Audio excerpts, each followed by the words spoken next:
नमस्कार। आज हम बात करने वाले हैं इतिहास की शायद सबसे अनोखी, सबसे रहस्यमयी शादी के बारे में। एक ऐसी शादी जिसमें ना कोई सोने का मुकुट था, न रेशम के लिबास, फिर भी इसे ब्रह्मांड का सबसे महान विवाह माना जाता है। ये विवाह था शिव और पार्वती का। लेकिन सवाल ये उठता है कि क्या ये सिर्फ एक प्रेम कहानी थी या फिर इसके पीछे कोई ऐसा गहरा राज था, एक ऐसा रहस्य जो आज भी हमारे लिए बहुत गहरे मायने रखता है। चलिए आज इसी पूरी कहानी को परत दर परत समझने की कोशिश करते हैं। तो सबसे पहले ये समझते हैं कि आखिर इस विवाह की जरूरत पड़ी ही क्यों। इसके लिए हमें उस समय में चलना होगा जब पूरा ब्रह्मांड एक बहुत बड़े संकट से गुजर रहा था।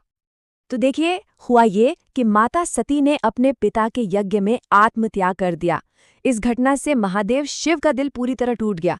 उन्होंने सब कुछ त्याग दिया, दुनिया से अपना नाता ही तोड़ लिया और एक अनंत समाधि में चले गए। उधर सती ने ही पर्वतराज हिमालय की बेटी पार्वती के रूप में फिर से जन्म लिया और उनके इस जीवन का बस एक ही मकसद था, किसी भी तरह महादेव को वापस पाना। और शिव के इस तरह दुनिया से मुंह मोड़ लेने से देवलोक में कह सकते हैं हड़कंप मच गया। सारे देवता डर गए थे। पर क्यों? आखिर उन्हें किस बात का डर था? वजह थी एक भविष्यवाणी, और वो ये थी कि तारकासुर नाम का एक बहुत ही शक्तिशाली असुर था जिसका अंत सिर्फ और सिर्फ शिव का पुत्र ही कर सकता था। मतलब अगर ब्रह्मांड को बचाना है तो शिव का विवाह होना जरूरी था। पर मुश्किल ये थी, सबसे बड़ी चुनौती ही यही थी, जो शिव संसार से पूरी तरह विरक्त हो चुके थे, जो गहरी समाधि में लीन थे, वो विवाह के लिए तैयार नहीं थे। तो अब सवाल ये था कि शिव को इस गहरी समाधि से जगाया कैसे जाए, और इसके लिए दो कोशिशें की गई। एक थी बल की और दूसरी थी भक्ति की। देवताओं ने एक प्लान बनाया। उन्होंने प्रेम के देवता कामदेव को भेजा। काम था शिव पर प्रेम बाण चलाना ताकि उनके मन में इच्छा जागे। लेकिन हुआ क्या? नतीजा एकदम उल्टा पड़ा, विनाशकारी। जैसे ही शिव का ध्यान टूटा, उन्होंने गुस्से में अपनी तीसरी आंख खोली और कामदेव वहीं के वहीं जलकर राख हो गए। ये एक साफ संदेश था, महादेव को जोर जबरदस्ती या इच्छा से जीता नहीं जा सकता। और फिर आई दूसरी कोशिश, जो बल से नहीं बल्कि भक्ति से थी। माता पार्वती ने हजारों सालों तक इतनी कठोर तपस्या की जिसकी हम कल्पना भी नहीं कर सकते। ना खाना, ना पानी, ना आराम, उनकी हर एक सांस में सिर्फ एक ही नाम था, शिव। उनकी भक्ति में इतनी शक्ति थी कि तीनों लोक कांप उठे। और आखिरकार पार्वती की इस अटूट भक्ति ने महादेव का ध्यान अपनी ओर खींच ही लिया। वो प्रभावित तो हुए, लेकिन हाँ कहने से पहले एक आखिरी परीक्षा अभी बाकी थी। शिव ने एक बूढ़े तपस्वी का रूप धरा और पार्वती के पास पहुंच गए। और जानते हैं उन्होंने क्या कहा? वो अपनी ही बुराई करने लगे। उन्होंने कहा, अरे, जिस शिव के लिए तुम ये सब कर रही हो वो तो शमशान में रहता है, भूत प्रेतों के साथ घूमता है। ऐसे पति के साथ तुम्हारा क्या होगा? ये सब सुनकर पार्वती के चेहरे पर एक शांत मुस्कान आई, और उनका जो जवाब था वो कमाल का था। उन्होंने कहा, जिसने सारे संसार को त्याग दिया हो वही तो सच्चा ईश्वर है।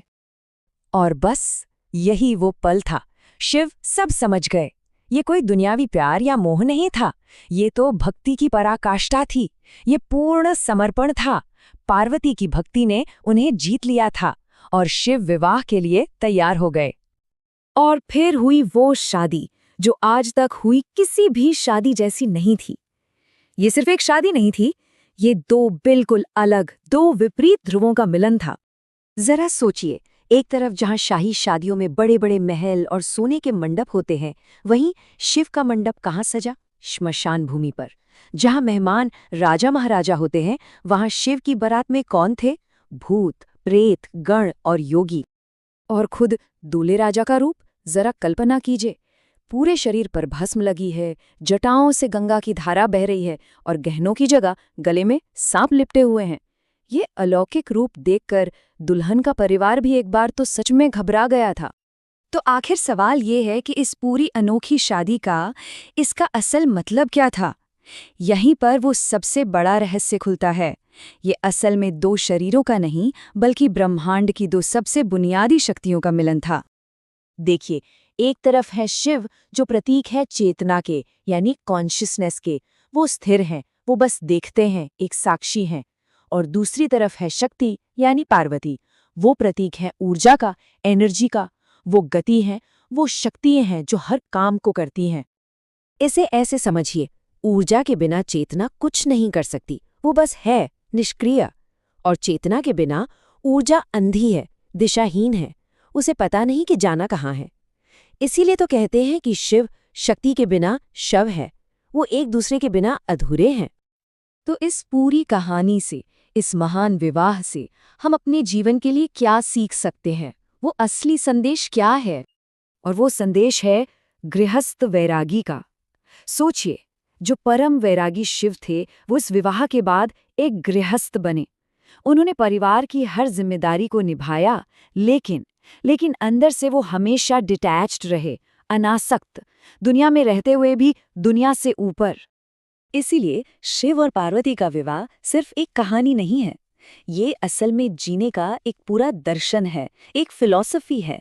ये हमें वो रास्ता दिखाता है जहाँ जिम्मेदारियां और वैराग्य दोनों एक साथ चल सकते हैं। और ये हमें एक बहुत बड़े सवाल के साथ छोड़ जाता है कि कोई इंसान इस दुनिया में रहते हुए, अपनी सारी जिम्मेदारियां निभाते हुए भी भीतर से आसक्ति से मुक्त यानी ट्रूली फ्री कैसे रह सकता है?